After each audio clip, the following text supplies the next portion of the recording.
This is episode number 830 on the AI Nobel Prizes. Welcome back to the Super Data Science Podcast. I am your host, Jon Krohn. Let's start off with two Apple Podcast reviews that came in recently. They're both 5-star reviews. Thank you very much. The first is from Jonathan Bown, who is a very frequent listener of the show. He's won actually lots of books in our book giveaways this year. And yeah, he's a staff ML ops engineer at Western Governors University in Utah.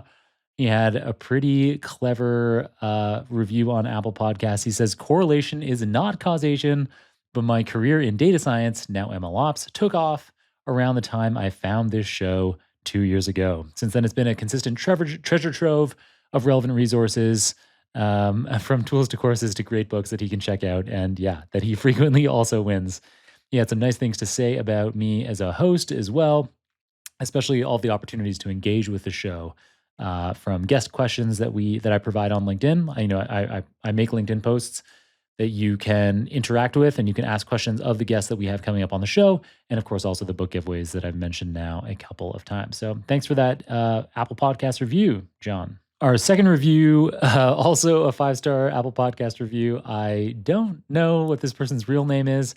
Their handle on Apple Podcasts is I am Carp there with a K. So maybe it's Andre Carpathy. Whoever it is, I am Carp says, I've been a fan of Jon Krohn for maybe a decade. They say that they own many of my Udemy courses, which they say are excellent. Very kind of you to say that, I am Carp. Many of the episodes of this podcast apparently, according to I am Carp, must be heard for people interested in machine learning, data science, and AI. Thanks to both of you, John Bown and I am Carp, for those reviews. And thanks to everyone for all the recent ratings and feedback on Apple Podcasts, Spotify, all the other podcasting platforms out there, as well as for the likes and comments on our YouTube videos. I think Apple Podcast reviews are especially helpful to us because they allow you, anyone, to leave written feedback if you want to. I keep a close eye on those. And so if you leave Apple Podcast reviews, I will be sure to read them on air, just like the reviews that I read today. All right. Now on to the meat of today's episode, which might actually end up being close to a 5-Minute Friday episode, which very, very rarely happens. This one is about Nobel Prizes because 2024 has turned out to be the year of AI at the Nobels, with Demis Hassabis sharing the chemistry prize and Geoff Hinton sharing the physics prize. But isn't that kind of weird? Why are they winning in chemistry and physics? Well, I'll explain. So the Nobel Prizes, these are widely considered to be the most prestigious award that you can win in the fields that Nobel Prizes cover. The Nobel Prizes are administered by the Nobel Foundation in Sweden in the following 6 fields. So the first one is physics, the second is chemistry, the third is physiology or medicine, the fourth is literature, the fifth is peace, and the sixth is economics. The first 5, so physics, chemistry, physiology, medicine, literature, and peace, those 5 have been awarded since 1901, thanks to the will of dynamite inventor Alfred Nobel, who's obviously the namesake of the Nobel Prizes. The 6th prize, the economics prize, was established almost 70 years later in 1969 by Sweden's central bank. Regardless of the field, Nobel laureates are those who have conferred the greatest benefit to humankind. And in the past year, the Nobel Foundation, like no doubt many of you listeners out there, has noticed that AI has been making a tremendously positive impact on humankind. There are, of course, negatives and risks too, as Geoff Hinton himself has pointed out a fair bit lately. But, on this show, we do focus a lot on the positive. And I suspect a lot of our listeners are thinking about the positive impact of AI as well, just like evidently the Nobel Foundation. So skimming the list of 6 prizes above, again, physics, chemistry, physiology or medicine, literature, peace, economics, there is no Nobel Prize directly related to computing. The most prestigious award, by the way, in computer science is called the Turing Award, named after Alan Turing. And that was actually jointly awarded to Geoff Hinton, who won the Nobel Prize this year in physics. And Geoff Hinton, when he won that Turing Award in 2018, that was for deep learning, and he was awarded it jointly alongside Jan LeCun and Yoshua Bengio.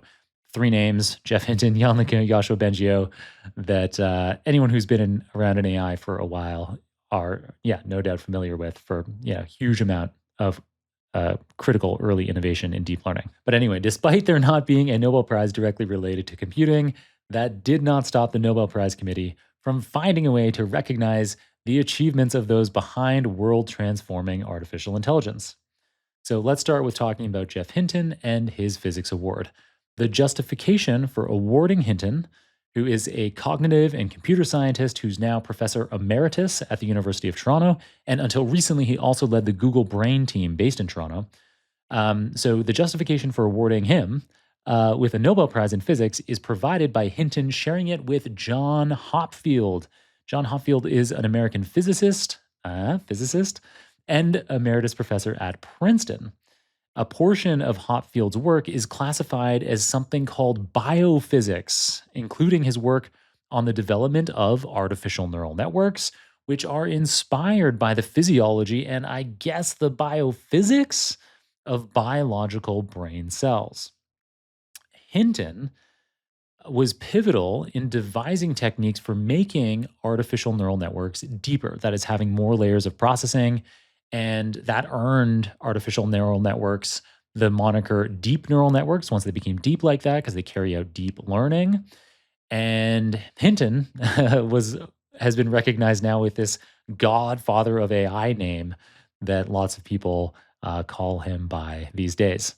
So today, deep learning underlies essentially all of the cutting edge AI capabilities, including things like the near magical reasoning capabilities of state of the art large language models like OpenAI's O1, which we did talk about recently in episode 820. All right, so Geoff Hinton, the justification for awarding him with the Physics Nobel Prize is related to, it seems like, mostly John Hopfield's earlier work that sometimes gets classified as biophysics on the artificial neural networks that Geoff Hinton made deep. So maybe a little bit tenuous, and some people have been ribbing the Nobel Prizes for making this connection. For me personally, I think it's pretty cool. It's great to see someone like Geoff Hinton, whom I admire so much, being awarded with a Nobel Prize. And so thanks, Nobel Prize Committee, for finding a way to make that work. On the other hand, the justification for awarding Sir Demis Hassabis, who is a founder of one of the world's leading AI labs, DeepMind, today called Google DeepMind because of an acquisition by Google some years ago now. Demis Hassabis, him getting the Nobel Prize in chemistry is more straightforward. The chemistry prizes are frequently awarded for biological, well, at least biochemical breakthroughs, and Hassabis, with his co-laureate John Jumper, led development of AlphaFold, a Google DeepMind AI system that far exceeds human capabilities at predicting protein structure with tremendous biological research and healthcare implications. In episode number 748 of the show, I did an episode on the levels of artificial general intelligence, AGI.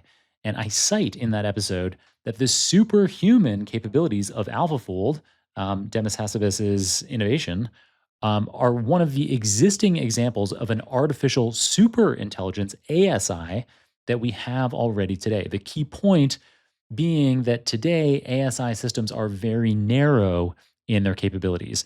It should conservatively be at least a few years before ASI overtakes the capabilities of all humans on all cognitive tasks, unleashing the singularity.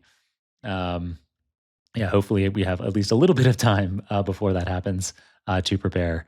So that's the main points of today's episode.